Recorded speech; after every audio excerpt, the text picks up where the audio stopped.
कुलियों की ज़िंदगी भी गधों से बदतर है। मगर क्या करें, आखिर पेट कहाँ से पालें। एक कुली दिन भर में कितना कमा लेता है, यही 8-10 आने, यानी सिर्फ जीने का सहारा। और अगर बाल बच्चे हों तो अपना पेट काट कर उनका मुंह भरें। खालिद, खुदा की कसम, जब इन लोगों की तारीक ज़िंदगी का ख्याल एक दफ़ा भी मेरे दिमाग में आ जाए तो पहरों यही सोचता हूँ कि उनकी मुसीबत क्या हमारी नाम नहाद तहज़ीब पर बदनुमा दाग नहीं है।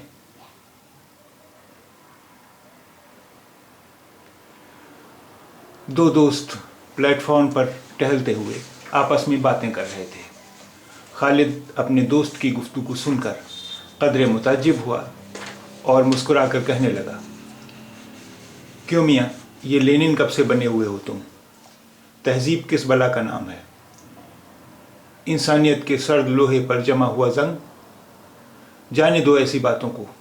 जानते हो, मैं पहले से ही अपने हवास खोए बैठा हूँ। खालिद, सच कह रहे हो, ये बातें वाकई दिमाग को दरहम बरहम कर देती हैं। 2 रोज़ हुए अखबार में एक खबर पढ़ी कि 15 मज़दूर कारखाने में आग लग जाने से जले हुए कागज़ की मानिंद राख हो गए। कारखाना बीमा शुदा था, मालिक को रुपया मिल गया, मगर 15 औरतें बेवा बन गईं और खुदा मालूम कितने बच्चे यतीम हो गए। कल 3 नंबर प्लेटफॉर्म पर एक खाकरू काम करते करते गाड़ी तले आकर मर गया। किसी ने एक आंसू तक न बहाया।